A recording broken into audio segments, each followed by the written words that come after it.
Kung ikaw ay naghahanap ng makakausap, Heartline. Kung ikaw ay nangangailangan ng isang kaibigan, Heartline. Daluyan ng iyong damdamin at daluyan ng iyong bawat saloobin. Heartline. Kung saan pinapakinggan ang iyong nararamdaman.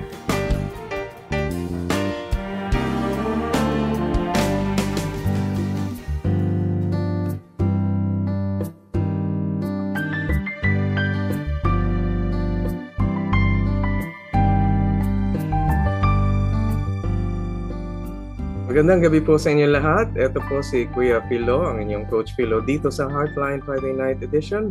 Good evening mga kaagapay, kamusta po kayo? Andito tayo sa Heartline Friday Night at nakakatuwa naman.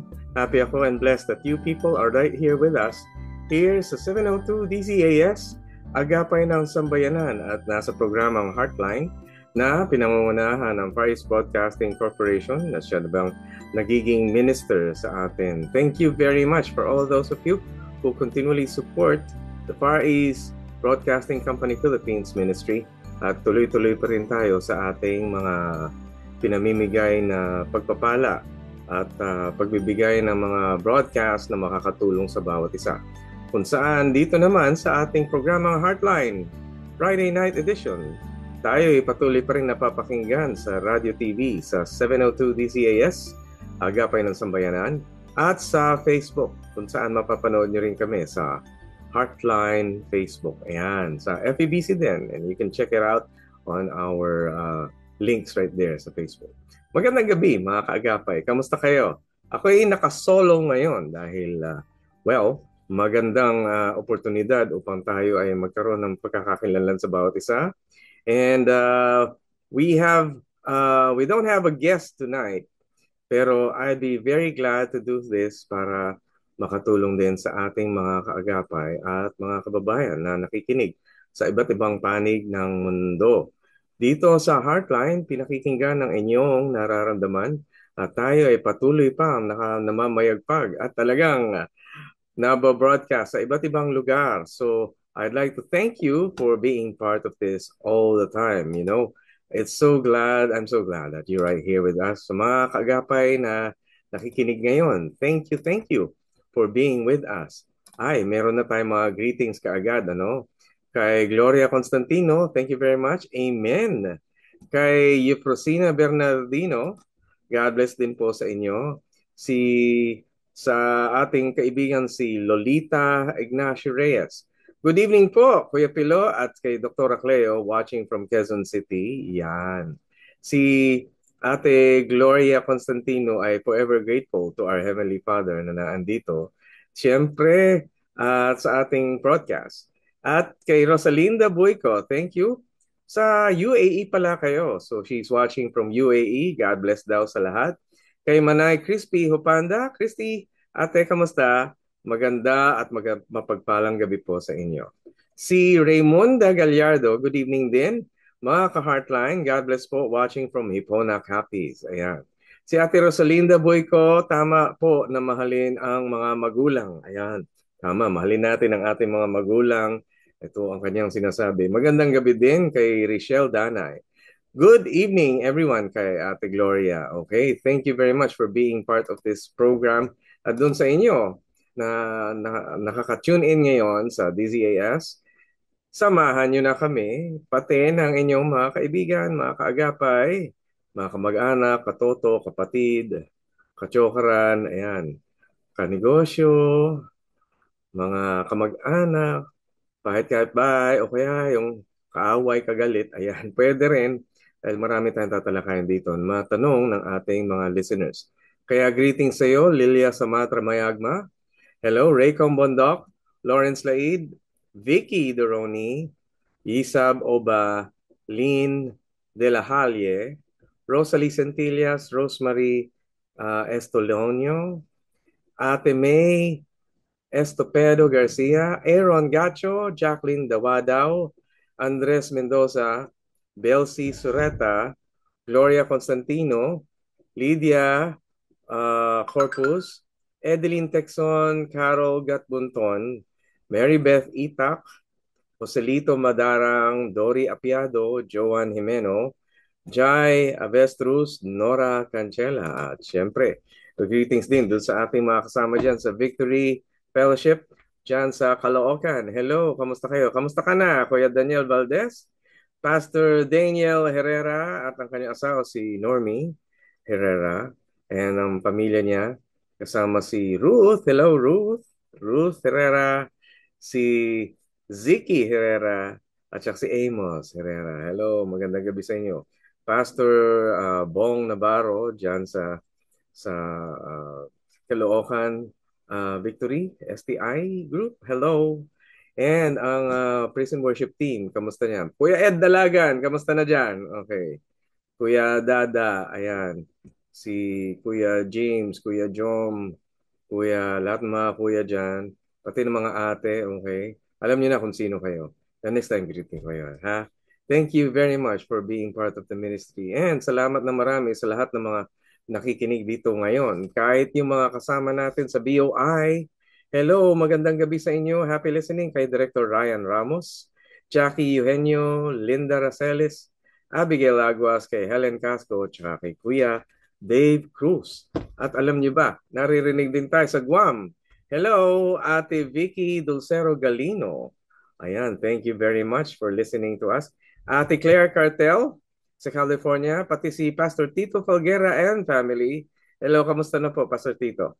Sa US naman, kasama din natin si Ate Chibo Manlag Santos and si Doc Arnie Bersenio, kasama asawa niya si Sarah Bersenio. Hello, kamusta kayo? It's good to hear from you. Good to know that you're listening din.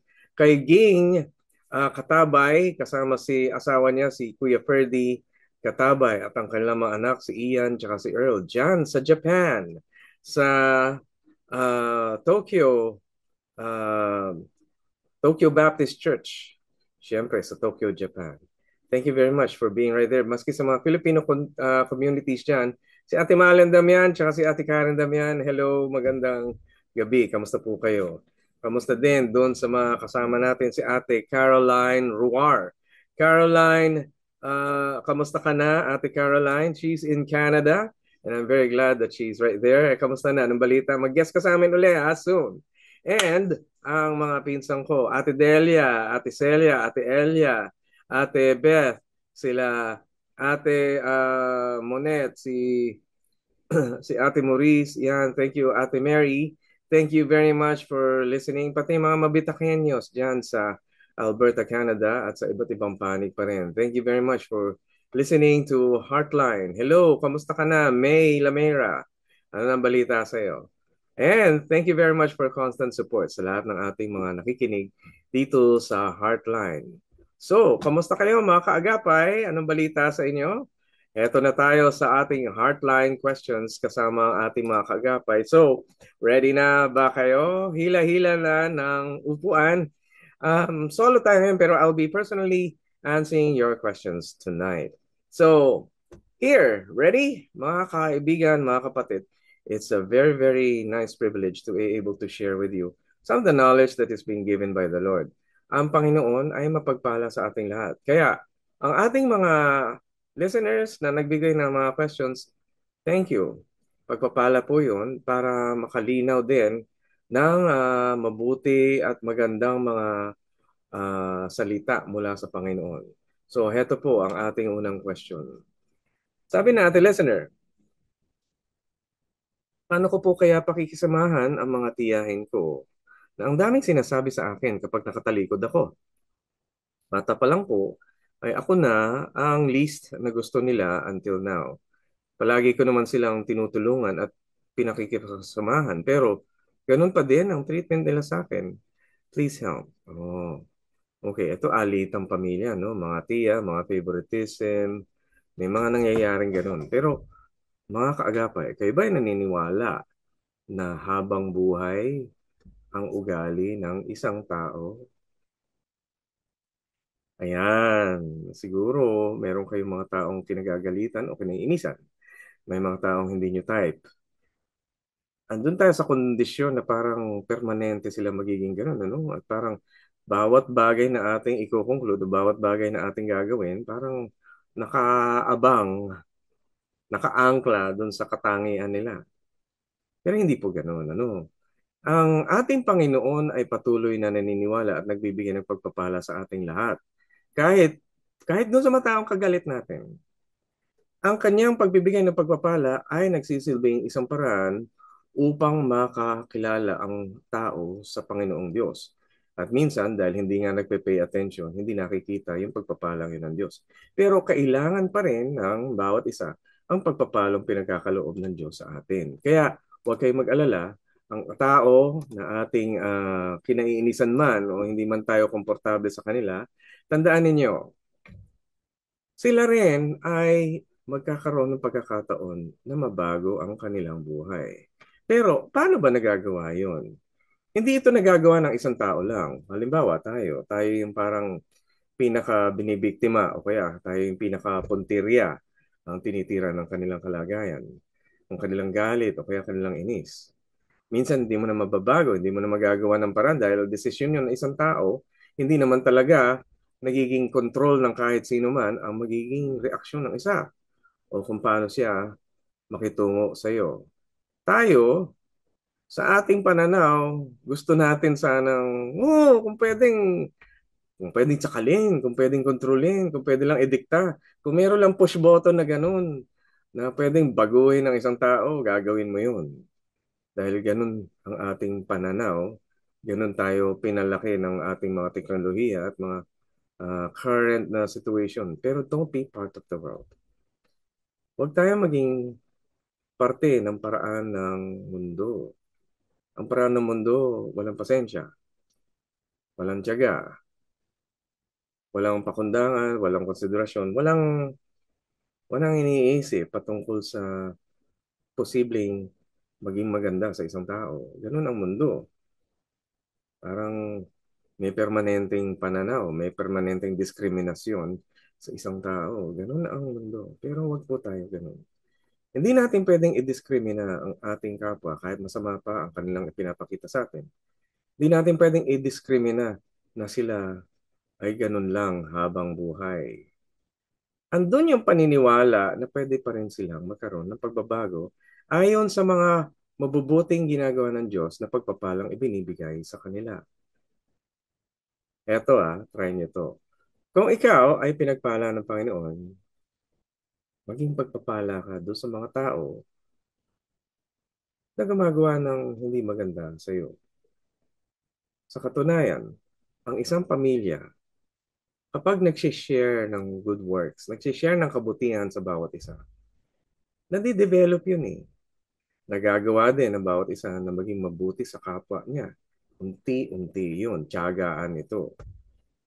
Hindi biglang nagiging mabuti ang isang tao, pero sa unti-unting panahon na nakikita yung ating pagiging anak ng Diyos, lumilitaw yun. Nakita mo, magluto ka pa rin ng pagkain, pakainin mo sila, i-welcome mo sila, singlit sila yung dumadating. Uy, andiyan ka na pala. O, eto na yung tsinelas. Uy, andiyan ka na pala, nakanda na yung pagkain para makakain na tayong lahat. O kung hindi man nila ganun. Totoo yung sinabi ng Biblia na pag minsan, pagka merong isang tao na masama loob sa'yo at gumagawa ng mali sa'yo, nako, bigyan mo siya at lublob mo at tadtarin mo ng mabuting bagay, ng kabutihang loob. Tadtarin mo ng mabuting gawa. Dahil sa ganon, mararamdaman niya na para siyang tinabunan ang ulo ng uling na nagbabaga. Siya rin mismo, magkakaroon siya ng conflict sa kanyang sarili. Magkakaroon siya ng problema sa sarili niya na, bakit ba ako nagiging masama dito sa taong to? Eh, ang bait-bait naman na pinapakita sa akin. Diba? At then natin makikita na ang ating kapwa pala nababago din.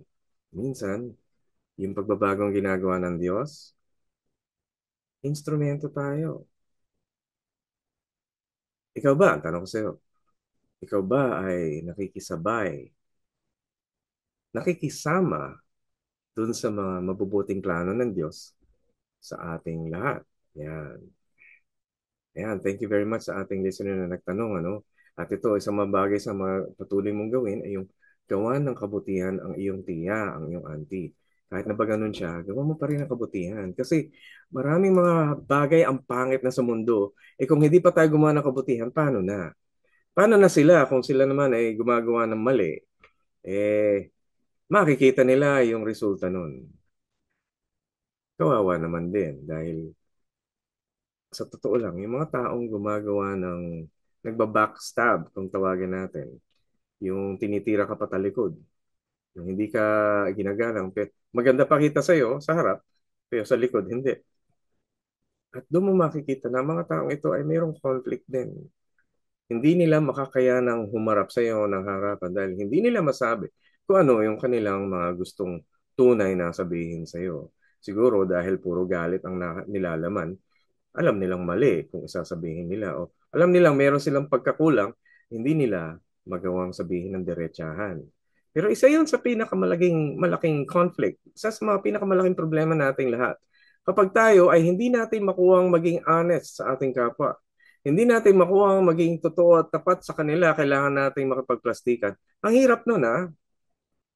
Tayo din mismo nahihirapan dahil hindi madali ang magkunwari.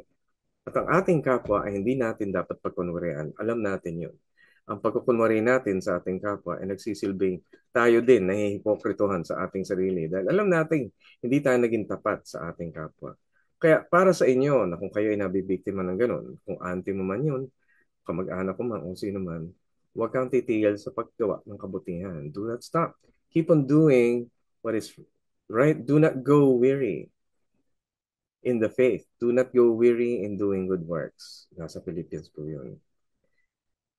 There will be times of testing. Maybe one day tayo iiyak, pero rejoicing will come in the morning. I tell you, tiyagain niyo po. Tiyagain na mabuti at patuloy tayong magiging pagpapala sa ating kapwa. Ayan.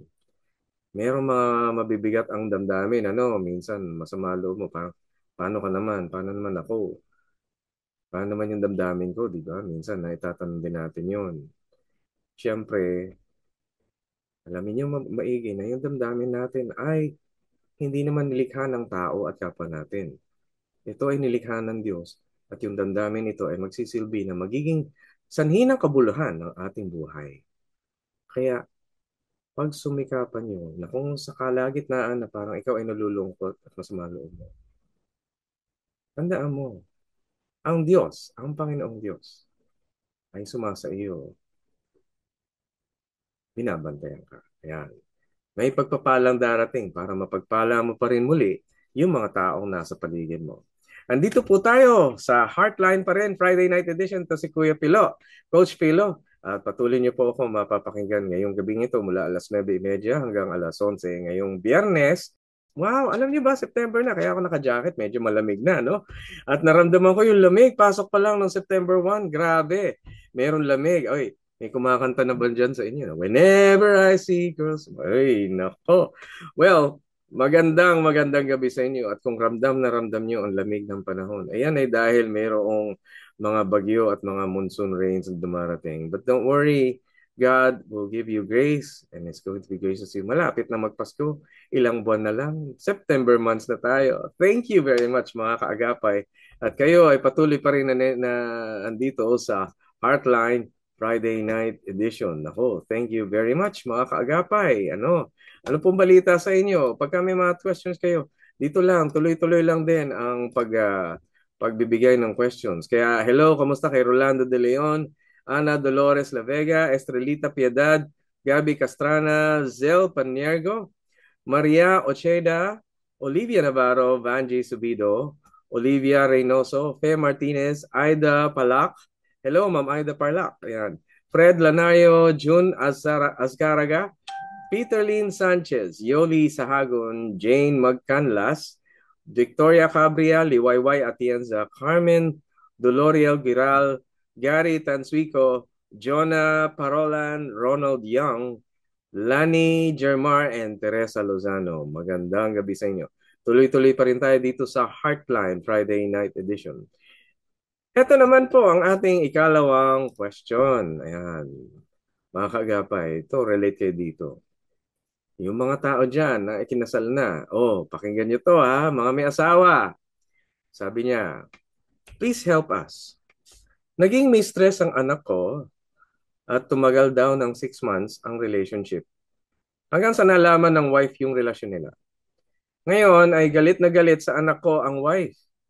Hindi na siya nakipag-usap sa lalaki. Nag-resign na din siya sa work. Ay, sayang, wag naman po. And planning na lumayo. I can feel her pain. Habang ako po ay disappointed. How can I help her to deal with her problem? Okay, young people.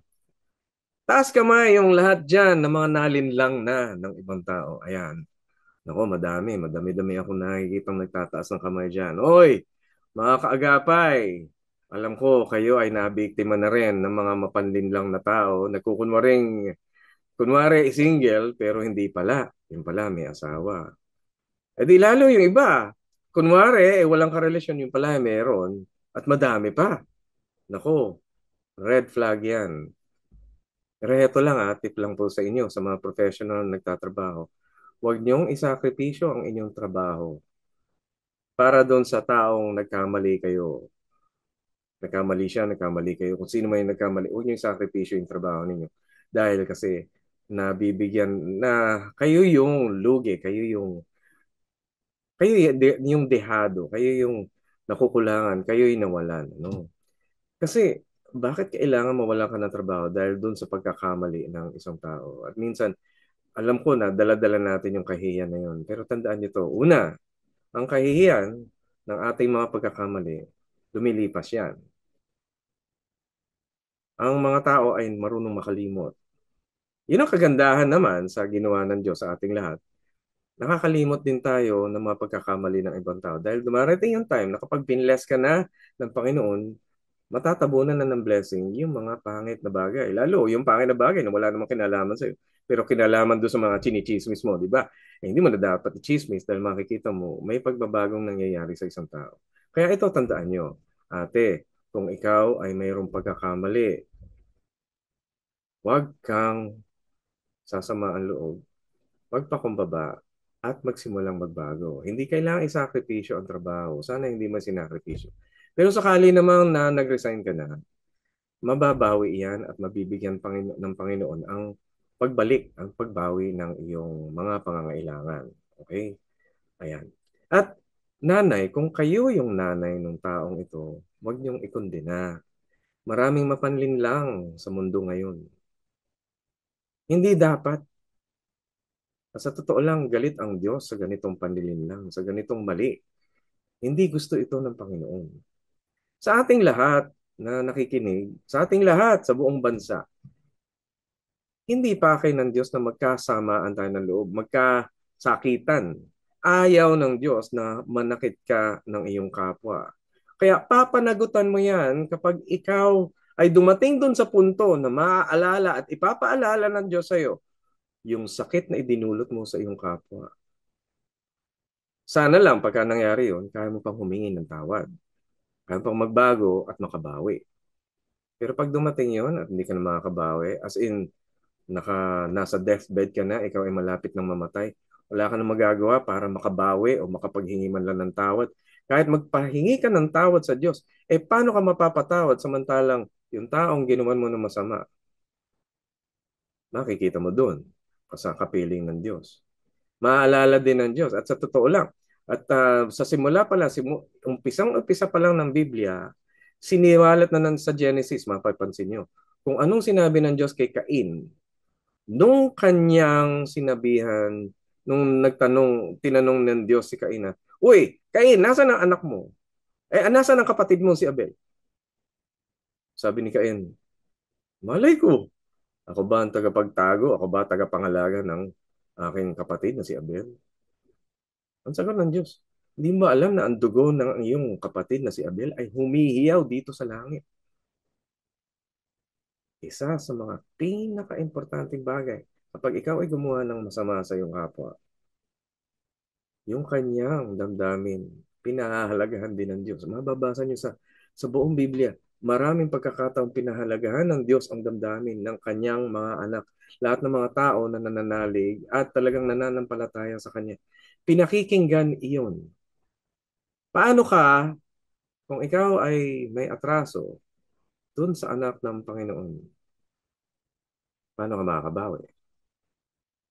At darating ang panahon, at the time of weakness, sa panahon na hindi mo, talagang pinaka-worst time para mangyari. At the time of weakness, at the time when you cannot do anything, what will you be able to do?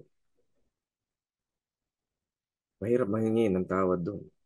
Hindi mo magawang maging sincere. Sa katunayan, kung ang ating mga kapwa na gumagawa ng masama, whether maliit o malaki, kumara ako ng maliit, kumara ako ng malaki, gumawa ng pananakit, at gumawa ng masama sa kanyang kapwa, nagkaroon ng masamang paghuhusga sa kanyang kapwa, yun ang pinakamahirap na parte. Kapag dumating na yung punto na kailangan lang humingi ng tawad sa Diyos, paano mo magagawa yun ng sincero? Paano mo magagawa ng totoo sa iyong sarili? With all honesty, how can you ask for forgiveness with all honesty when you can't do anything? When you can't even make a recompense o hindi ka makabawi? Hindi ka makapagdanyos. Kung hindi mo magawa,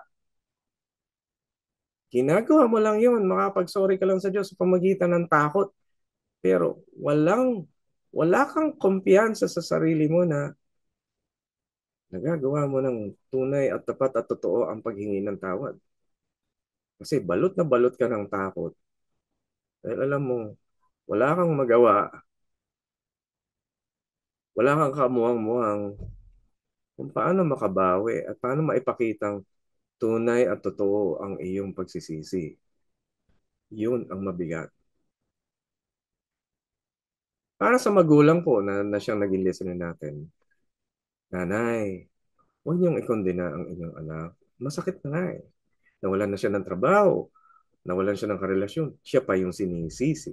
Katunayan yan, yung lalaki talaga, ang mabigat ang tungkulin. Dahil sa totoo lang, mga lalaki, listen, mga young people, old, to you who are men, okay, tandaan nyo ito. Mas malaki ang responsibilidad natin pagdating sa relasyon. Mas malaki ang responsibilidad natin mga lalaki pagdating sa pagiging tama sa pakikitungo sa ating kapwa. Alam niyo kung bakit? Naalala niyo sa, sa Genesis chapter 3. Ang binigyan ng responsibilidad para pangalagaan ang buong paraiso, ang Garden of Eden, ay si Adan. At nung matapos ginawa ng Diyos yon, saka lang nilikha si Eva. Tungkulin ni Adan na protektahan si Eva. Bigyan siya ng lahat ng kanyang kaalaman, ipaalam sa kay Eva ang lahat at maging responsable sa kanyang ka, kasama ang kanyang asawa na babae. Tandaan niyo, ang asawang babae ay mas mahina kumpara sa asawang lalaki. Kaya kung ikaw, mayroon kang mga babae na iyong sinaktan, kung ikaw, young people ka, kung ikaw, may edad ka na, naalala mo yung mga taong sinaktan mo, yung mga babae na mahina, kailangan ng kumukupkup, na imbis na depensahan at protektahan, iniwan mo, inalisan mo. Yung responsibilidad sana sa inyong dalawa, iniwan mo sa kanya mag-isa. Nabalik ako dun sa mga bagay na ating ginawang mali. Pagka tayo gumawa ng mali, darating yung punto na hindi mo makakayanan humingi ng tawad.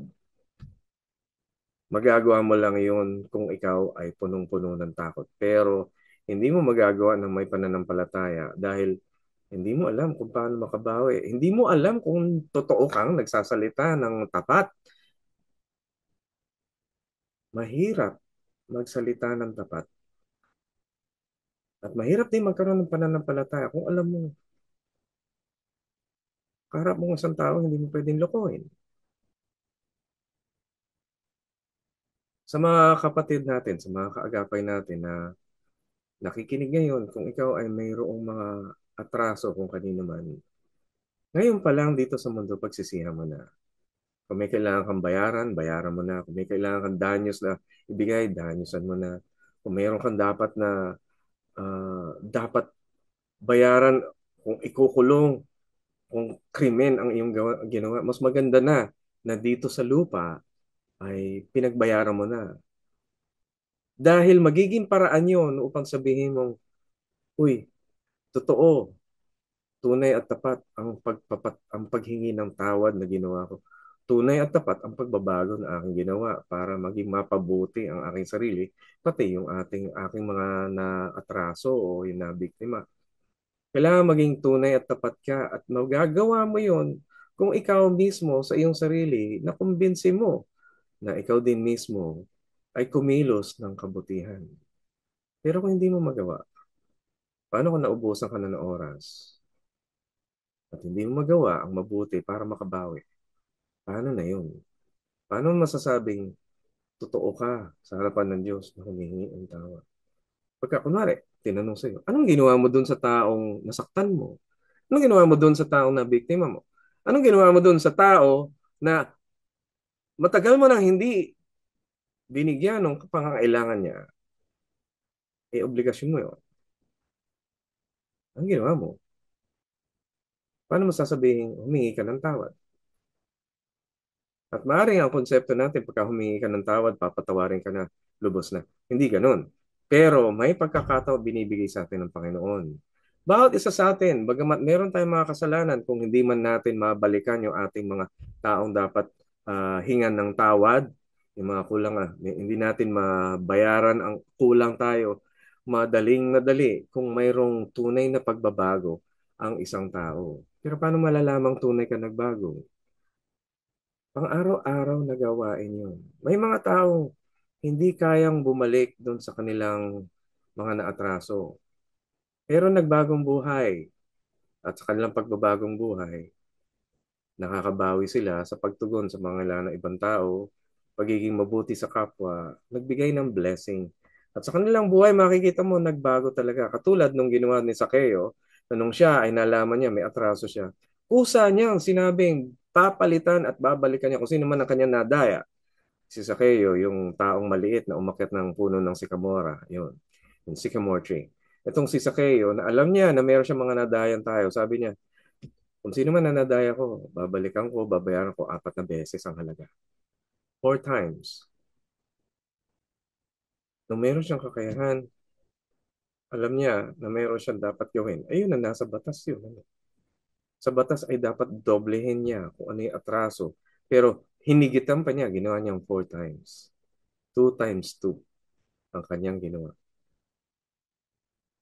Nasa Leviticus na kapag kunwari mayroon kang utang na pera o kaya nadaya sa isang pera, doble ang ibabawi mo.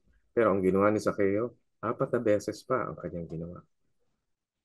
Bilang patunay at pagpapahalaga dun sa pagbabagong ibinigay ng Diyos. Ganon tayo. Ganon ang kalagayan nating mga kapwa. Tayong lahat ng mga taong nananampalataya sa Diyos. Kailangan natin maipakita sa Panginoon na talagang tunay tayong kapisan, kapanig ng Panginoon. Tayo ay may relasyon sa Diyos. Dahil sino man ang may relasyon sa Diyos, kumikilos ayon sa kagustuhan, sa kalooban ng Diyos. At kaya, kung halimbawa, yung ating nagawa ng mali ay patay na, paano kayo hingi ng tawad sa patay? Hindi man kaya. Pero habang hindi ka pa kinukuha ni Lord, dito pa lang sa lupa, gumagawa at kumikilos ka na ng kabutihan upang sa ganon, naging lumalaganap, napapalaganap mo sa pamagitan mo, napapalaganap din ang kaharian ng Diyos. At yung puso't kalooban ng Diyos na ipapakilala din sa iba. Kaya ikaw, kaibigan, kapatid, gusto mo makilala ang Diyos? Maganda yun. Pag nakilala mo ang Diyos, gusto mo magkaroon ng kaugnayan siya? Maganda yun. Yung kaugnayan na yun, ay nagsasabing, gusto mo ring makapares ng ginagawa ng puso at ng kalooban ang Panginoong Diyos. Iyan ang pinakamahalaga. Dahil yan ang buhay na walang hanggan. Sabi sa John 17:3, yung makilala ka na ikaw ang anak ng Diyos at ang tanging Diyos na buhay at si Heso Kristo na anak ng Diyos. Ano ba pagkakakilala mo sa kanya? Siya ba'y tipong pwede mong linlangin, lokohin, hindi mo re-respetuhin?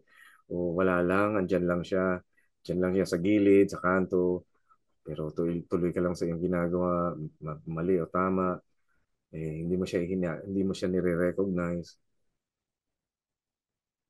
May mga pagkakataon tayo na gumagawa ng tama, pero andun din yung humility na nire-require sa atin. Na tayo gumawa at kumilos ng mabuti na may pagpapakumbaba na ang Panginoon Diyos ay kasama natin.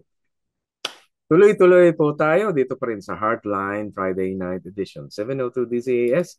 At ito naman ang ating third question. Sabi, paano po pakikisamahan ang friend na ang tingin sa iyo ay trigger lang sa trauma niya? Masyado siyang nagiging sensitive sa amin. Minsan, di niya kami pinapansin. Minsan naman, napakaklingi. Pero kapag sa ibang tao, okay siya. Palagi. Please help. Okay. Alright, hindi natin alam kung paano mo na-determine kung ang isang friend mo ay mayroong trauma. Usually, ang trauma ay hindi yan na-determine ng kung sabi-sabi lang. Kailangan magpatingin sa clinical psychologist para ma-identify kung mayroon talagang trauma. Pero kadalasan nga, kapag ang isang tao may trauma, eh medyo problematic. Medyo mayroong problema sa pakikitungo. At kagaya nga niyan, paminsan-minsan, aawayin ka. Minsan, clingy. At yung mga taong kilala niya ang madalas nakakaranas nun. Hindi niya maipapakita to sa mga taong hindi niya kilala. Eh, kasi nga, ang taong may trauma ay hindi naman talaga mag express sa mga taong hindi niya kilala. Ang mga taong may trauma, naghahanap ng mga taong pwede niya mapagkatiwalaan o komportable siya. Pero yun nga, kapag ang isang tao ay tunay na may trauma, minsan nakakasakit din ang kanyang kapwa. Kung sino pa'y gumagawa ng mabuti sa kanya, minsan nasasaktan niya dahil na rin yung kanyang pag-iisip ay nabago nung pangyayaring nagdulot ng kanyang trauma. Kaya unawa ang unang bagay dyan. Ikalawa, dalhin niyo po sa clinical psychologist or sa professional counselor. By the way, re-recommend ako, pumunta kayo sa website ng Philippine Association for Christian Counselors. Yan ay sa philact.org. Punta kayo sa website, i-type nyo ang philacc.org. Yun ang philact.org. At doon ay mayroong counseling sessions ang Philippine Association for Christian Counselors. Mga professionals po ito, mayroong minimal fee, pero idulot niyo po doon. Ngayon, ako naman po ay tumutulong din sa mga tao may trauma. At marahil, kung kailangan niya ng malalimang mga pagkausap, pwede niyo rin naman po akong makontak sa aking clinic. Ang clinic ko po ay nasa Back to the Bible. Hello, Pastor Ken! Pastor Ken Guillermo. Kasama natin siya sa Back to the Bible. At dyan, sa Back to the Bible sa second floor, doon po ang aking clinic. Hanapin niyo lang si Kuya Pilo. Doon sa Back to the Bible sa 131 West Avenue, Veterans Village, Project 7, Quezon City. Malapit lang sa SM North. Lalakarin lang mula SM North. Ang Back to the Bible ay nasa West Avenue, pang-apat na building mula dun sa Save More, Save More West Avenue, corner EDSA. Kaya kapag kayo ay nasa EDSA, nasa may SM North, tawid lang kayo ng footbridge. Ayun, makikita niyo yung Save More. Lakad konti, makikita niyo na yung Back to the Bible. Doon ako, si Kuya Pilo. And then, pwede nating maasikaso yun. Tawagan niyo lang din ako for appointment. Text sa ating number sa 0999-579-0049. Yan ay smart at pwede rin sa WhatsApp. Pwede rin din kayo mag-text sa Viber. Okay, hindi po ako nagka-counseling sa phone, at text, hindi ako nagka-counseling sa text. Mag-appointment po tayo para malaman natin kung gusto niyo magpunta sa clinic. Pero yung iba, sa sobrang layo, pwede rin naman po sa online. Pero mag-text muna kayo kung gusto niyo ng appointment po. And also, kung kailangan niyo yung Globe, it's 0915-3333299. I-rewind nyo na lang po itong broadcast na ito para sa inyong mga pangailangan. So, yun. For counseling purposes, I think ito yung kailangan ng isang mayroong trauma, counseling talaga, para ma-diagnose na din ng tama, ng sapat. Ang mga taong may trauma ay hindi madaling paliwanagan, hindi madaling makakatch ng ating mga rason. Madalas, kung talagang tunay na may trauma isang tao, hindi na reasonable ang kanyang mga naiisip. Pero iba-iba yon. May iba na hindi rin reasonable mag-isip pero hindi trauma. May ibang kondisyon naman ang kalagayan. Kaya mas maganda, ipacheck nyo po sa clinical counselor or clinical psychologist. So, please make that a point and it's a very, very important thing. As for you, kung ikaw ay kaibigan na andoon, lawakan po ang pag-unawa. Lalo na kung alam mo na mayroon palang trauma, kung totoo at na-diagnose nga, lawakan at habaan pa ang pasensya. Kailangan natin na mas malawak na pangunawa patungkol sa kanila dahil sila ay yung mga taong nahihirapan sa kanilang damdamin at utak at hindi mapagtuma yun. Ganon ang damdamin ng isang taong may trauma. Hindi mo naman mapaliwanagan dahil hindi madali para sa isang tao na basta aralin at i-resolve yun sa utak. Hindi. Ang pangunahing bagay na dapat ginagawa natin sa ating mga kaibigan kung sila ay may trauma ay one, comfort. Comfort for today. Ibig sabihin, kailangan mabago yung kanyang nararamdaman at nakakaranasan. Dahil ang karanasan ng isang tao na nanggaling sa trauma ay nababago lang kapag patuloy at araw-araw niyang nararamdaman yung iba na mabuti at comfortable na karanasan. Doon siya nagkakaroon ng awareness na, uy, pwede nang maiba yung nangyari. Ang mga taong may trauma, hindi mapaghiwalay yung ngayon dun sa kahapon. Hindi rin nila mapaghiwalay yung ngayon dun sa bukas. Kaya para mapaghiwalay yon, kailangan mahusay tayong makipag-usap sa kanila at nagdudulot ng comfort. Hindi magagawa sa puro tanong o investigasyon, hindi iyon ang magiging kaparaanan sa taong may trauma. Ang taong may trauma ay kailangan makaramdam ng pangunawa, makaramdam ng komportable. Kung siya ay nalalamigan, bigyan mo ng kumot. Kung siya ay nasa lugar na parang gutom siya at parang hindi siya nabibigyan ng kalinga, kalingang mabuti ang dapat maibigay sa taong may trauma. Upang sa ganon, ang kanyang nararamdaman ay nababago mula sa kanyang mga kaibigan, sa mga may concern sa kanya. Na mahirap ito dahil tiyaga ang malaki ito. Be kind. And this is where you will see, malaki ang nagagawa ng kindness. Hindi katulad ng mundo. Nako, pasensya na po pero yung mga napapanood natin, hindi na ganun ka-kind ang mga tema. Manood kayo ng mga top na mga teleserye o kaya yung mga top na mga nandyan sa mga Netflix, mga ganyan. Hindi na kindness ang itinataas. Hindi na mabuting pagkilos, hindi na mabuting pakikitungo ang itinataas. Be careful. Kasi pag nakalimutan mo ang kindness, makakalimutan mo na rin kung paano kumalinga, magbigay ng malasakit, magkaroon ng pangunawa, at makibagay sa isang taong nangangailangan. Yan, lalo tayo mga Pilipino, kailangan natin to. Pero kung expose ka lagi, lalo yung mga cartoons na napapakita nyo sa sinihan, mga bagay na walang kinalaman na tungkol sa simpatya sa iyong kapwa, mga western na movies na patungkol sa kanya-kanya, walang pakialam kung ikaw mamatay na, bahala na. Pagka ikaw ay hindi na, kung ikaw ay balakid, kung hindi ka na makalakad, iiwang ka na lang. O kaya, ay nako, ang daming ganyan mga movie. Huwag po yung ganon. Kaya mga kapatid, patuloy po tayong magbasa ng salita ng Diyos. At babalik tayo. Marami pa tayong pag-uusapan dito sa Heartline Friday Night Edition. Stay tuned. We'll be back.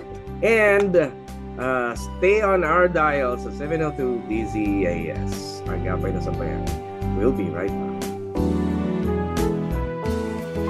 Heartline, kung saan pinapakinggan ang iyong nararamdaman.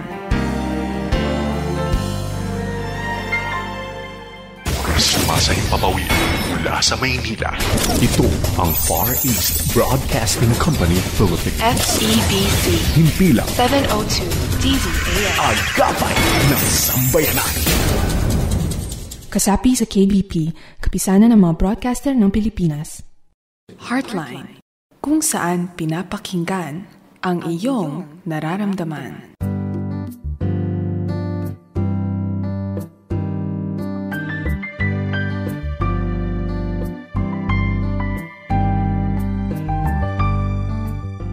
Okay, nagbabalik po muli dito ang Heartline Friday Night Edition dito sa 702 DZAS. Ngayong gabi, tuloy-tuloy tayo hanggang alas 11 ng gabi. It's September 6.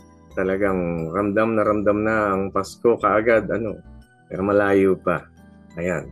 Alam niyo mga kagapay, Nakikita natin na maraming bagay ang nagaganap sa ating paligid. At mayroon tayong mga kaisipan na naitatanong sa ating sarili, ano ba? May ginagawa pa ba ang Diyos? Mamaya sasagutin ko yan. Pero itutuloy muna natin ang ating mga katanungan. Pero bago yon, gusto kong batiin din yung ating mga naging kasama dito sa Heartline. Ano? Teka, batiin ko lang din ang ating mga naging ah, sino ba yung mga naging nag-send sa atin ng mga messages. Ayan, ito.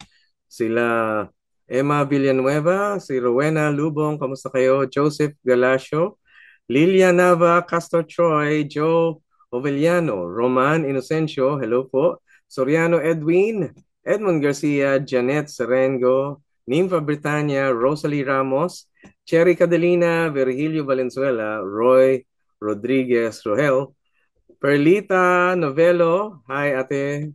Jen Nayan, Nancy Alvarez, Eric Cornelio, Jonalyn Rosal, Rosalinda Buico, Jamie Sikat, Rachel Danay, Lolita Reyes, Manay Christy Hopanda, hello. Chris Kaibigan, De La Cruz Grace, Gina Aspiras, Rufino Parungao, Nanita Valdez, Cruz Jocelyn, Jan Olazo, Jan Alain de Olazo, Jesus Llamas, Net Alfonso, Arlinda Parahinog, Life Coach Renny, hello. Sana magkita po tayo soon. Donna Bella, Ding Yalong, Maribel Nara, Edna Getes, Donald Madigal, Anthony Abrenica, Raimundo Gallardo, si Jelly Olivar, at si Ellen Duliete. Siyempre, greetings din kay Ronald Pagsibigan at si Axonic Aviles. Hello. Kamusta po kayo? Magandang gabi sa inyo. Welcome.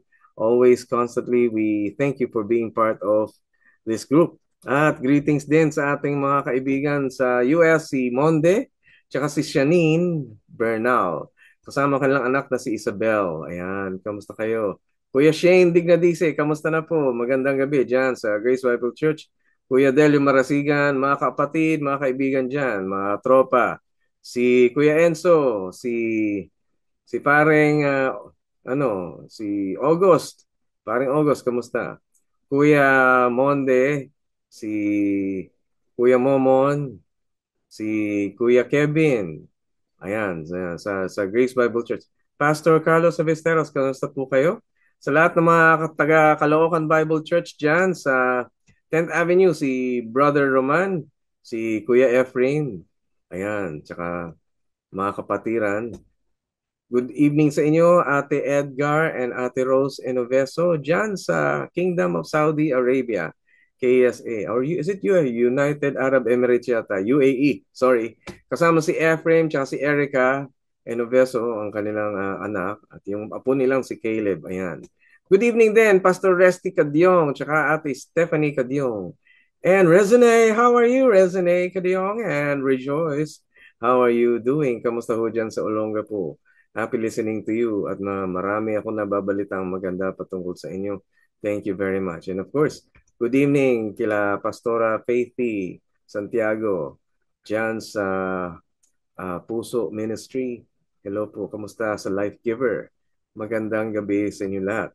Siyempre, hindi ko kalimutan si Nanay Rosa Baliñas. Kamusta na po? Si Hannah Go, si Jen Go, si Aniela Go, ang mga anak ni Gina. Hi. And thank you very much for listening din sa ating favorite teacher, Dr. Marivic Pamintel sa Philippine Normal University at ang kanyang mga guro na nag-graduate na ba sila? Kamusta na ho sila? Interns lang sila nung ating nakausap. Pero kamusta rin sa inyo? Kay Nadine, kay Jem, kay Jella, kay Juliana, kay Mafi, tsaka kay Bea. Siyempre, ang favorite kong principal, walang iba, si Ma'am Magdalena Katakutan, Teacher Mags Journey. Hello, Teacher Mags, kamusta kayo?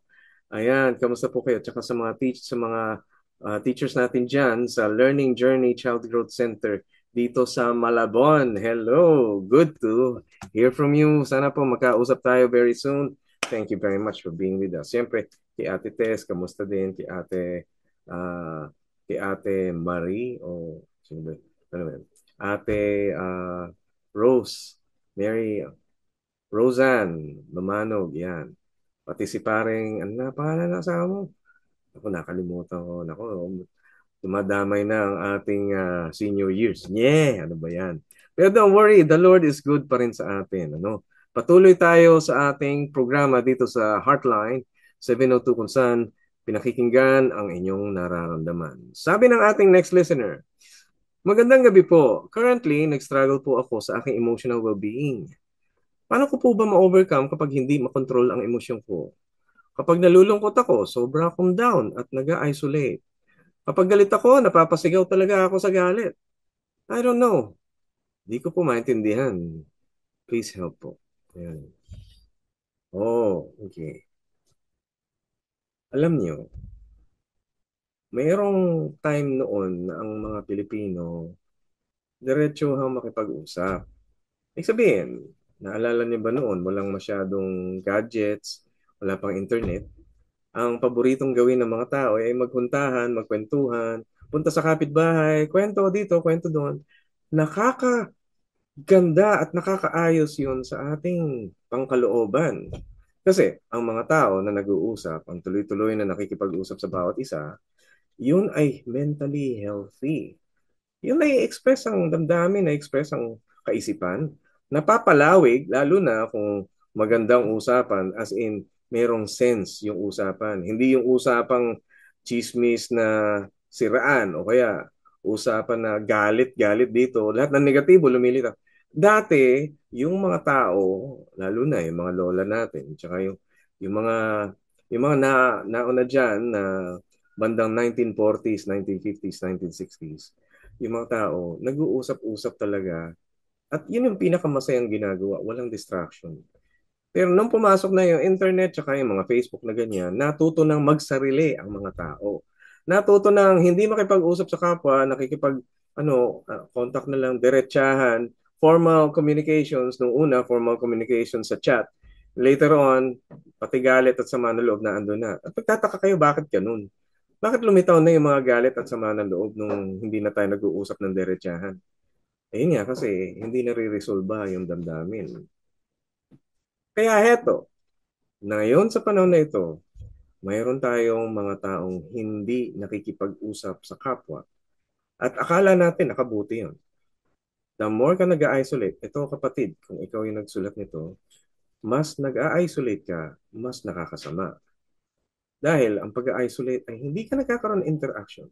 Alam niyo ba, na maski naman sa therapy, sa psychotherapy, sa mga therapy na kinukonduct ng mga counselors, saka ng mga clinical psychologists, ang kanilang therapy ay sa pakikipag-usap, pakikitungo, pakikipagtalastasan sa tao. At doon nabibigyan ng kalusugan ang pag-iisip. Sa makatuwid, kung ang inyong pinag-uusapan ay hindi negatibo, hindi tungkol sa sama ng loob, hindi tungkol. Pinag-uusapan niyo kung paano ma-resolve, paano maging mabuti ang pagkikitungo, paano matutunan, at paano maggayahan ng magandang talastasan. Healthy yun. Nakakadulot ng kabutihan yun. Kaya unang bagay siguro kung nag-struggle ka emotionally, huwag kang magkulong. Huwag kang magkulong sa iyong bahay. Huwag kang magkulong sa iyong kwarto. Lumapit ka sa mga taong kakilala mo, mabait, mga katiwala mo, magpag-usap ka ng genuine and sincere. Kasi healthy yung makipag-usap ng tapat. Hindi ka pwedeng, eto nakakasira po, at totoo ito by research. Kung ikaw ay parating magsisinungaling, makipagplastikan ka sa isang tao, hindi healthy yun. Nakakasama ng pag-iisip yun. Kasi natututunan ng pag-iisip mo ang magkunwari, hindi lang sa iba, kundi pati sa sarili. At kapag nawala ang iyong pagkilala sa iyong sarili, kunwari, nagkukunwari ka na sa sarili mo lagi, nawawala ang iyong self-awareness, nawawala ang iyong tunay na pagkakakilala sa iyong sarili, nasisira ang iyong pagkatao, nasisira ang iyong moralidad, nasisira yung mga mabubuting bagay tungkol sa iyo, pati yung kakayahan mong humigit pa kaysa sa iyong mga naiisip o humigit pa sa iyong pag-uugali o sa iyong nakikita sa paligid. Malamang ang mangyayari, nakikita mo na lang yung nasa bagay, mga bagay na naandyan, mabutit masama at madalas makita mo yung masama dahil doon ka naka-orient, doon ka nakatuon. Hindi siya healthy. Pero kapag binuksan mo ang iyong pag-iisip, nakapagtalastasan ka sa isang taong nagbibigay sa iyo ng inspirasyon, o kaya sa isang tao nagbibigay sa iyo, tuturo sa'yo ng mabuting bagay, yung nakakaluwag ng loob, nakikinig sa'yo, pinagbibigyan ka na mapakinggan ka, maunawaan ka. Pero huwag kang umasa sa pag-unawa lang. Umasa ka rin na meron kang matututunan sa mabuting inspirasyon na ginagawa ng ibang tao. At dito tayo nagiging magaling nakatulong sa kung sino man ang may problema sa kanilang nararamdaman. Emotionally, when you talk about emotional well-being, you develop that by one, connecting with people. Two, talking good things. Three, imitating good interaction with other people. Four, being benefited by it. And lalo pa kapag ikaw ay nakarinig ng inspirasyon na nagbibigay sa iyo ng pag-asa sa buhay. Tibay ng loob, damdamin, ganyan. Kung ang nagpapaligaya sa'yo ay pera lang, hindi naman yata nakakapag-mentally healthy yun. Ano? Although may mga kilala ako, tuwan-tuwa pagkasweldo. Masaya kapag maraming pera. Oy, kilala niyo yan. Sino dyan? Sino dyan ang perang nagpapasaya lang? Ayan, subukan mo nga kausapin yung pera. Tingnan ko kapag sumagot. Pagka sumagot ha, kwento niyo sa amin. Patingin ka, okay? Magpa-check up dahil kasi hindi naman sumasagot talaga ang pera. Pero ang pinakamasarap, yung alam mong nakikipag-ugnayan ka sa isang tao, naunawaan ka, at lumalawak ang inyong kaalaman, ang inyong kabutihan sa inyong pag-iisip sa bawat isa. Lumalawak din ang inyong kakayahan na gumawa at lumikha ng mga mabubuting bagay gaya ng solusyon, mabuting desisyon, magandang ideya, magandang adhikain. Iyon ay importante. Kaya kaibigan, kung ina-isolate mo sarili mo, malamang madali kang magagalit dahil puno ka ng sama ng loob. Di ba? Kapag masama loob natin, mas masarap makipag-usap sa kapwa. At syempre, yung usapan na hindi tungkol sa masamang bagay, hindi yung tungkol sa chismis o kaplastikan, hindi yung tungkol sa bad news. Maganda mag-usap yung tungkol sa nakaka-encourage. At doon, na alam mo na hindi na toxic yung relationship dahil hindi na kayo nag-uusap tungkol sa negatibong bagay. Nag-uusap kayo ng positibo. Ibig sabihin, pagka nag-usap kayo, nakakalikha sa iyo ng ginhawa, nag-iinspira sa'yo gumawa ng mabuti o makaisip ng mabubuting bagay, magagandang bagay na gawin. Yung pagka narinig mo ang isang tao nagkukwento sa'yo, bigla kang napapabago at sasabihin mo, uy, na-motivate ako doon ah. Na-motivate akong gumawa ng mabuti. Ay, na-motivate ako mag-exercise. Ay, na-motivate akong magpunta at alagaan ng sarili ko, magbakasyon, pamili ng pagkain ko, at alagaan ang aking mga pangailangan, tugunan ko ang ating pangailangan. Gano'n. Ikaw, halimbawa, kung hindi ka pa kumakain at ikaw ay gutom at sabihin natin wala kang pera, isipan mo bang mamili ng pagkain o kaya ng tinapay man lang? Hindi mo isipin yun. Kasi walang-wala ka eh. Wala sa utak mo yung mamili. Pero pagka nagkapera ka, mamimili ka na. Kapag nakatikim ka ng pagkain, maiisip mo, ano kaya yung pakiramdam ng maraming pagkain, maraming tinapay, for example. Ano mo makikita, naisip mo lang yun dahil kasi nakatikim ka na ng isang tinapay. Ngayon, nag-iisip ka na ng maraming tinapay. Kapag naranasan mo yun, saka ka makakaisip, ano kaya kung gumawa ako ng panaderya? O di ba? Malayong malayo yun doon sa mga bagay na hindi mo pa naranasan kasi. Dito mo lang naranasan ngayon, kaya ka nakakaisip ng mabuti. Ganon din ang kabutihan ng pakikipag-usap sa iyong kapwa. Kung naging matagumpay ka at naibigay sa iyo yung pagkakataon mong maging successful sa opportunities. Kung may mga tao magsasalita sa iyo at makikipag-usap sa iyo tungkol sa mga mabubuti mong kakayahan at oportunidad mo sa buhay, doon mo lang mararanasan na mayroon ka palang pwede pang gawin. Pero kung makikipag-usap ka at ang laging ilalaman ng inyong usapan, siguro dahil na rin yun ang paborito mong topic, sasabihin mo, ano, masama loob ko. Wala nang kwenta buhay na to. Ang dami-daming bad news. Pagka araw-araw mong gagawin yun at kakausapin mo yung sarili mo ng ganun mag-isa ka, nakakasama ng loob yun. Hindi na healthy yun. Lalo pa, kung makipag-usap ka rin sa ibang tao, yun din ang topic mo uli, mahirapan naman yung iba dahil medyo parang toxic na attitude yun. Somehow, kailangan mo ng taong uunawa sa'yo. Kapag may nakaunawa sa'yo, doon mo mararanasan na pwede ka palang maging bukas sa opinyon ng iba. Kaya doon, yun ang healthy. Makipag-usap kayo, lalo na doon sa mayroong matinong pamamaraan ng pakikipag-usap. Punta kayo sa counselor. Nuulit ko, philact.org. Yan, punta ka sa website. O kaya, tawagan niyo ako sa aking office, sa aking clinic sa 0999-579-0049 para magkaroon tayo ng appointment. Ayan. Ayan. Tunay na masaya at maganda ang ating talastasan. Nakakadulot ng kabutihan yun sa ating pag-iisip at sa ating pang-araw-araw na inspirasyon. Totoo yan.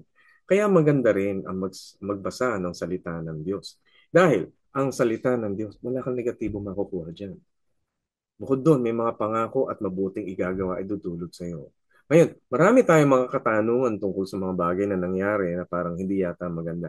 Pero, ang pinakabuod talaga ng salita ng Diyos ay ganito. Sa lahat ng pagkakataon, mapabuti, mapasama ang ating kalagayan, ang Diyos ay mayroong kapangyarihan. Mababawi niya lahat ng iyon. Kaya hindi siya umuurong.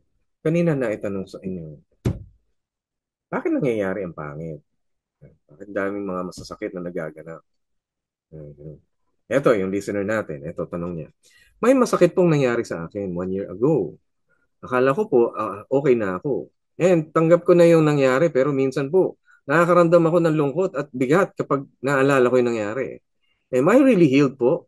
Paano po tutuluyang magiging okay? Ayan. Okay. Ito magandang tanong yan, ano? Dahil marami sa atin naaalala yung pangit at yung hindi magandang nangyari. So, kung sa bagay, sa Biblia naman, meron din mga pangit na nangyari sa ilang mga tao. Tulad ng propetang Jeremiah, tinaboy tapos kinulong pa.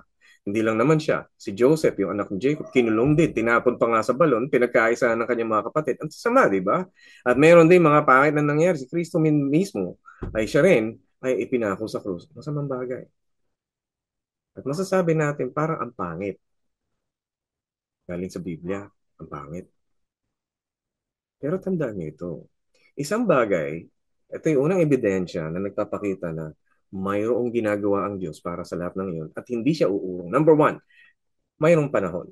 Iba yung past, iba yung present, iba yung future. Nabanggit ko kanina tungkol doon sa nag-trauma. Ibig sabihin, binibigyan tayo ng pagkakataon ng Diyos na makita may mga bagay na lumilipas at nababago na ng ngayon. Doon tayo laging magiging bukas doon sa pagkakataon na may bagong kinabukasan, may bagong pag-asa, bawat pagkakataon na lumilipas. Kapag sa iyong pag-iisip, yung pangit na bagay ang lagi mong naalala, ibig sabihin nun, hindi mo pa napapahintulutan magkaroon ng pagbabago ngayon.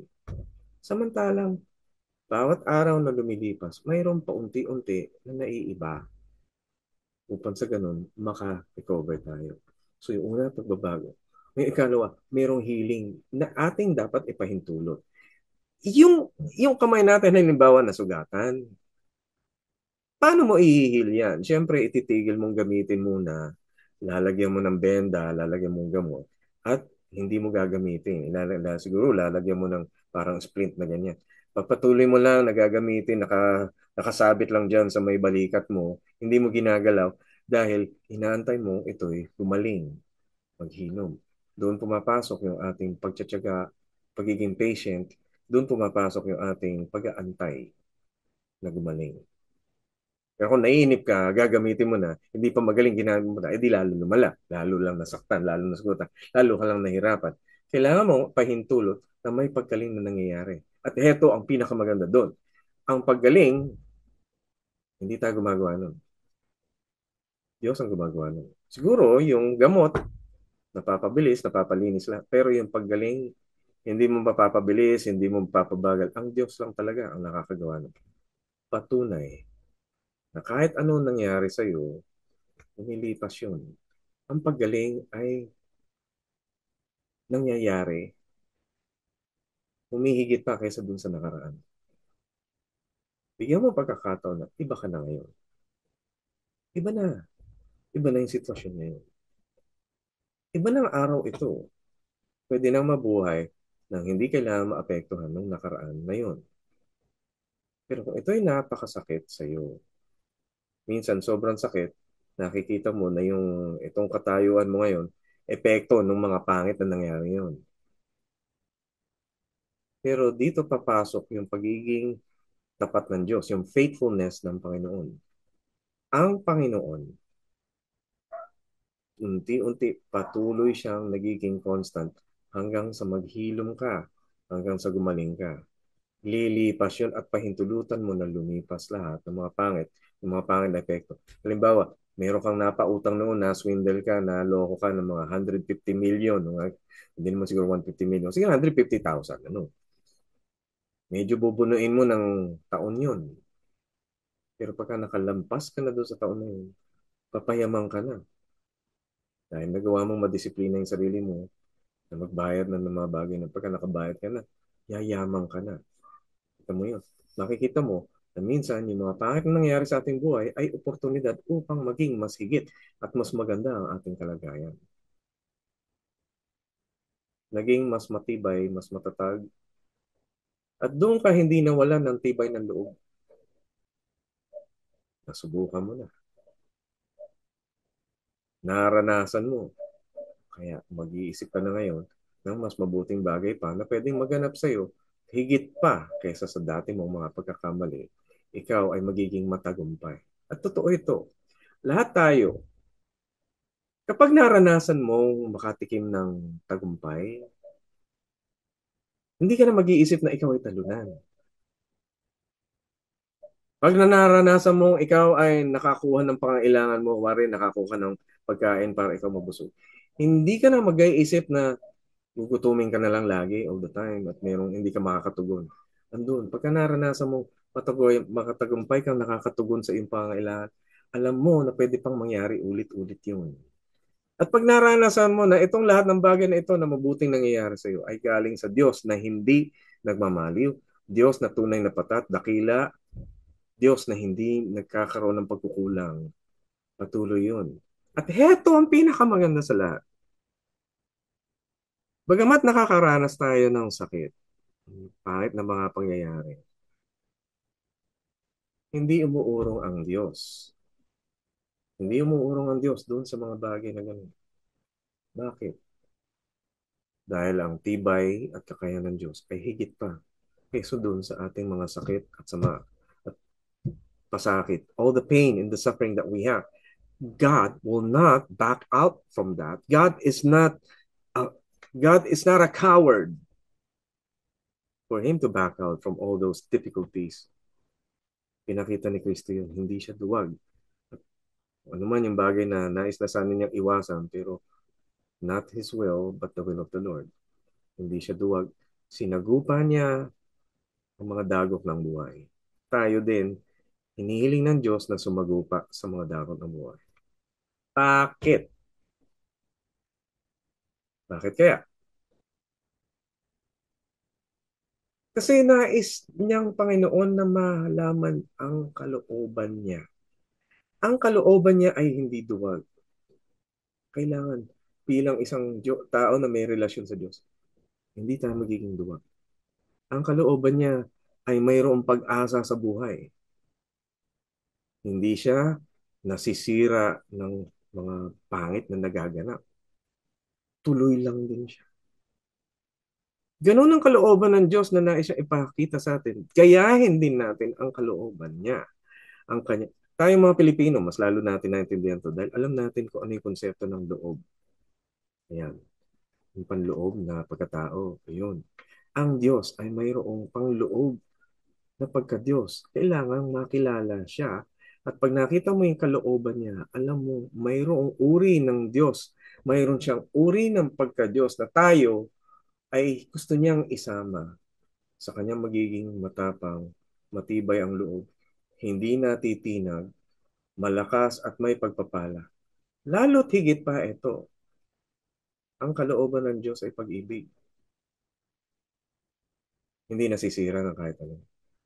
Minsan natanong ko, ba't ganun, Lord? Ang hirap ng buhay Tapos, ikaw kuman mo pang umibig. Alam niyo ba, magkano ang kailangan gastusin para umibig? Ang mahal kaya. Ang hirap umibig ngayon. Pero ang sagot na nakuha ko sa Diyos ay ganito. Yun na nga ang hirap ng buhay. Paano kung mawawalan pa ng pag-ibig? Dito makikita rin natin na ang masamang nangyayari sa yung mga taong gumagawa ng masama, parang, parang end times, ano? Hinihiwalay na ng Diyos yung mga damo dun sa palay. Hinihiwalay ng Diyos yung mga isda na ilalagay sa bangka at yung isda na itatapon na lang doon sa dagat. Ganon ang fishers of men. Hinihiwalay ng Panginoon. Bakit? Mayroong mga taong hindi nakilala, hindi isinabuhay yung nasa kalooban ng Panginoon. At itong katangian ng Diyos, yung kalooban niya, yun yung kaharian niya. Yung kalooban ng Diyos, ang kaharian ng Diyos. Hindi yung komportable ka lang, yung maganda lang ang buhay mo. Hindi ganun. Yung kalooban ng Diyos. Kung kilala mo ang kalooban ng Diyos, hindi ka mahihirapang makipag-ugnay. Mahahawahan ka. You will imbibe. Maisa sa loob mo yung katangian ng kalooban ng Diyos. Ang kanyang pag-ibig, ang kanyang pasensya, ang kanyang ligaya, ang mga bagay na nagbibigay sa kanya ng kabutihan, glory to His name. Peace, ang kapanatagan, ang pag-asa na binibigay sa bawat araw, kalooban ng Diyos. Mga katangi ang hindi kailanman naduwag. At kahit sa pisikal na lugar, kahit sa pisikal na mundo, kung tayo man ay sinisira ng bagay na ito, pero patuloy tayong lumalago sa Espiritu dahil yun ang Espiritu ng Diyos na kumikilos sa atin. Doon makikita niyo, mapasok ang kalooban ng Diyos sa bawat isa. Meron pa tayong mga tanong. Sabi, how do you deal with friendship? Tulad ng breakup. Bigla na lang kasi akong na-cut off ng friend ko for almost 6 years without knowing her reason. Yan. Alam nyo, marami ng ganitong nangyayari at para bang ordinaryo at normal na nangyayari. Pero masakit pa rin kung sa iyo talaga nangyari na. Kung naganap ito sa iyo, naintindihan kita, talaga mabigat. 6 years! Tapos, na-cut off ang friendship niya. I hope friendship, ano, yung iba nga, na-cut off yung relationship, permanent relationship, kasal na, na-cut off pa. Taon na binilang. Higit 10. May kilala ako, 20 years na sila. Kung kailan pa umabot ng 20 years, saka naghiwalay. Nag-isip naman. Pero iyon kasi, yung kaisipan ng mundo ngayon, nagiging talamak, doon na tayo kumikiling. Hindi na tayo kumikilala na dahil dapat magpasukop sa Diyos. Pero eto ang tandaan nyo. Kung meron kang relationship na nasira, ang isa sa mga pinakamagandang pag-asa ng buhay ay ito. Nagbabago ang tao. Maski ang Diyos naniniwala na pwedeng magbago ang isang tao, kung mabigyan siya ng pagkakataon na marinig ang kanyang salita, nagkakaroon ng pagbabago ang isang tao. Naniwala siya na pwede rin magbago si Pablo. Kahit siya ay kriminal, pinapapatay ng mga Kristiyano. Naniwala ang Diyos at talagang binigyan niya ng pagkakataon mabago ang pananaw ni Pedro patungkol sa mga taong Gentiles, tungkol sa mga Hintil. Naniwala ang Diyos na pwedeng mabago si Jacob kahit siya'y sinungaling at mandaraya. Pwede siyang mabago at maging matino. Naniwala ang Diyos na maski si Job, kahit na marami siyang sama ng loob, naniwala siyang matatag at matibay pa rin ang kanyang magiging paniniwala. Patunayan, pinagmayabang niya nga sa Diablo. Tingnan mo ang aking alipin, si Job. Isa siya sa mga pinaka-righteous na kasama. At pinaprotektahan siya ng Panginoon. Kaya kaibigan, kung meron kang broken relationship, imposibleng hindi kayo magkita. Unless sa malumpo, unless sa mamatay, di ba? Hindi na kayo magkikita talaga. Kahit pumunta yan sa abroad, may pag-asa pa rin kayo magkita. Mamaya ikaw yung mag-abroad, di ba? O di ang ganda. Kaya nakita kayo doon, ang saya-saya mo doon. Ligayang-ligaya ka doon. Tapos pagka nakita mo siya, hihikbi ka pa ba? Sasama ka ba loob mo? Parang walang kinalaman yung lahat ng iyong mga magandang na nakita. Siyempre, hindi. Pagdating doon, matutuwa ka pa. O lalo na ngayon, darating na Pasko. Darating ang Pasko, sasama pa ba loob mo? Kailangan mo bang maging mas mahigit yung sama na loob mo kaysa sa Pasko? Darating yung mga pagkakataon na yun. Pero kung di man nila gawin yon sa'yo, huwag ka mag-alala. Maging mabuti ka sa iyong kapwa. May timing yon. Makikita mo. Tulad nung kanina, pagka ginawan mo na kabutihan ng isang tao, makokonsensya din siya, may iisip niya rin na hindi niya dapat gawin yun. Di lalo na kung gawin mo yun sa Christmas. Ayan. Finally, itong ating last question, sabi niya, may panic attack ang anak ko in school. So, nag-stop muna siya this year dahil full of fears siya at wala na siyang motivation at courage na mag-aral. Pero minsan, naiingit daw siya sa mga taong nag-aaral. Paano po siya i-encourage? Ay, good sign yan. Ibig sabihin, naiisip niya na bumalik sa pag-aaral. Pero heto, kung ang isang tao may panic attack, merong mental, it could be a chemical, kailangan ma-diagnose po. Kaya ipatingin niyo po muna sa psychologist or sa psychiatrist para ma-check kung tunay, ano yung tunay na kalagayan niya. Ngayon, kung wala naman, o sasabihin, wala naman siyang chemical or clinical symptom, pwede niyo patingin sa counselor upang makita kung paano i-deal yung maling pananaw na kanyang nadadala. At madalas, sa mga tao ay may maling pananaw dahil na rin sa kanilang mga naranasan. Pero gaya ng sinabi ko, ang Panginoon ay mayroong mga pagpapaala araw-araw na kung saan, kung ano man yung naranasan mo, pwedeng mapalitan ng bago. Dahil araw-araw nagbibigay ng pagpapala ang Diyos. Yun lang, hindi mo makikita yon kung titingnan mo doon sa perspektibo ng iyong anak. Yung anak mo makakaranas yun. Ang pinakamagandang gawin, bigyan mo siya ng tamang lunas, pamagitan buwan, pagkalinga, bigyan ng malasakit, ipatingin sa doktor, sa psychologist, psychiatrist, bigyan ng tapat na pangailangan niya, at ilagay mo siya sa society o social environment na makakatulong. Hindi yung hindi yung bully, hindi yung mga masama ang tingin sa kanya. Minsan, ang isang bata, lalo na yung mga bata, kung ito ay nasa edad na school age, children need to be talking to adults who can understand them and who can guide, not just understand, but also guide them. Can tell them that there are things that are not harmful. Yan bang, kapag dala mo yung anak mo, dadali mo sa isang lugar na parang naaalangan siya, ayokong pumasok dyan. Wari, unang beses na sumakay ng isang bata sa elevator, ayokong pumasok dyan, parang kinakain ng mga tao, ganun. Hindi, gusto ko maranasan mo, halika, samahan mo ko. Andyan din ako para makita mo. Yun. Yun. Minsan, na-expose ang mga bata sa mga natural na mga bagay. Nung sila'y bata pa, nakikita nila. Nakikita nila yung mga manok, nakikita niya aso, nakikita nila yung mga kabayo. Na paglipas ng panahon, pagka lumaki na sila, hindi na sila naaalangan doon sa mga bagay na ganun. Minsan nakikita mo sila, dati, nung una kong pumasok doon sa tool, doon sa bodega ng tatay ko, na punong-puno ng mga gamit pang tanim. Aba, meron doon palakol, merong maso, merong piko, merong mga tusok-tusok na pangbungkal ng lupa, ganyan.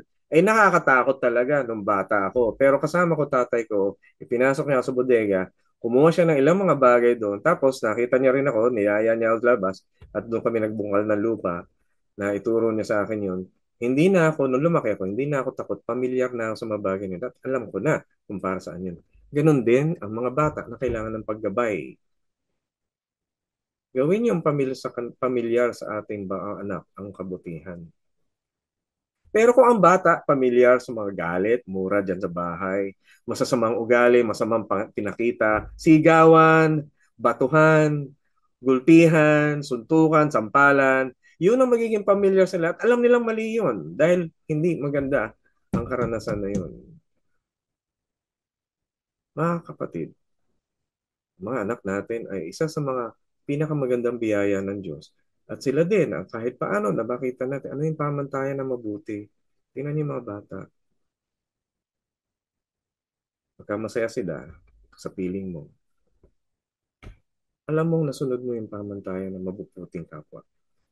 Pagiging mabuting kapwa sa iyong sarili, sa iyong anak, sa mga tao, sa paligid mo.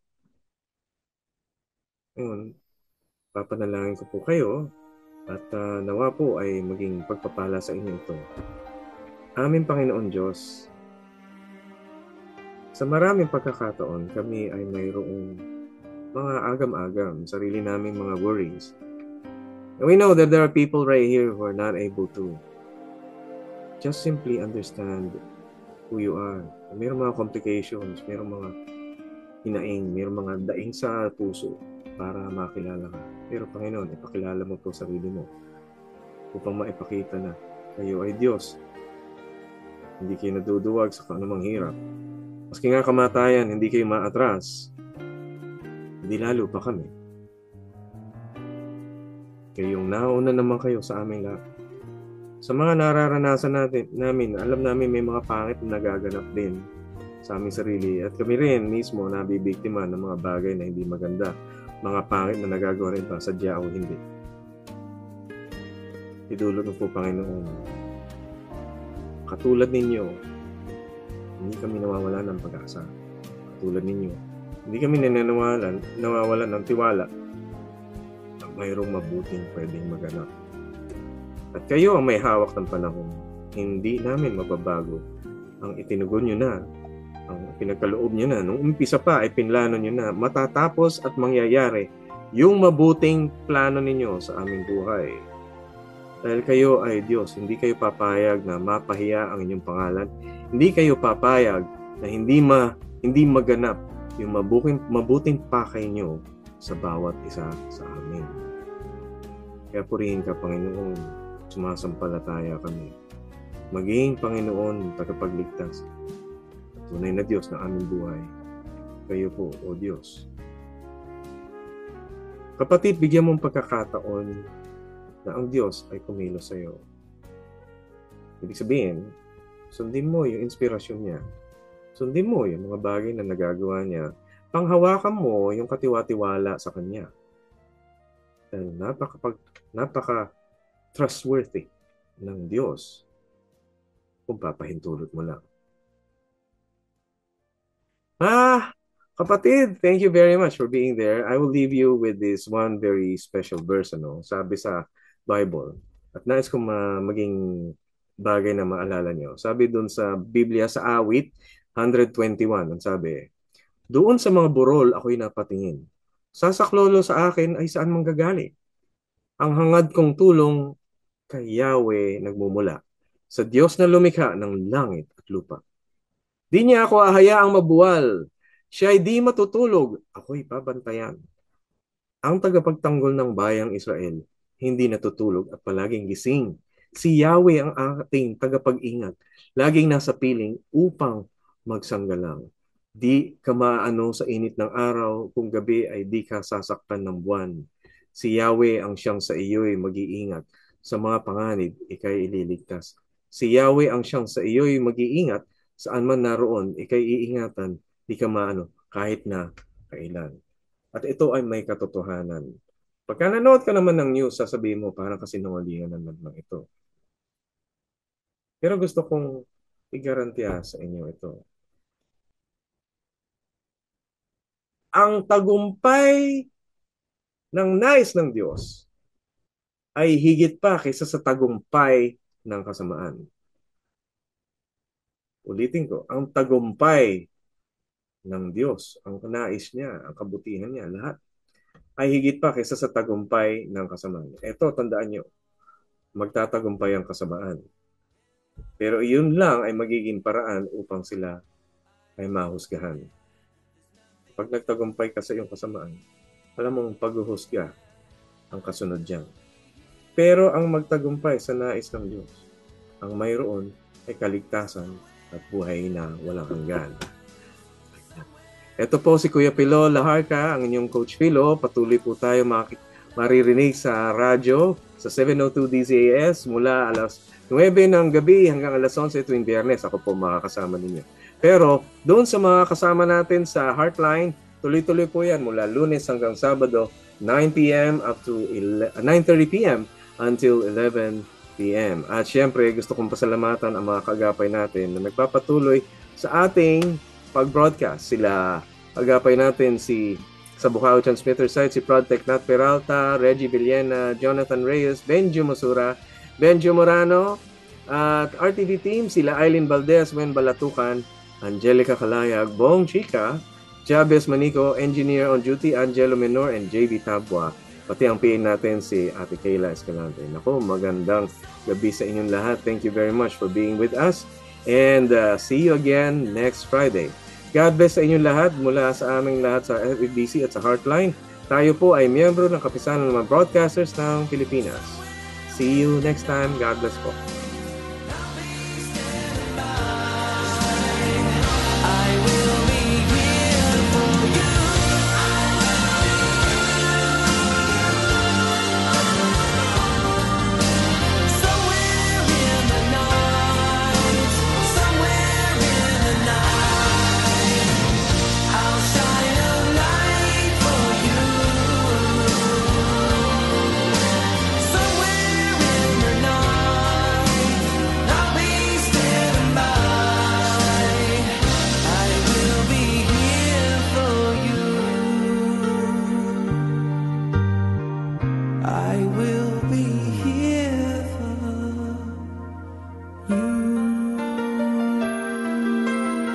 Heartline, kung saan pinapakinggan ang iyong nararamdaman.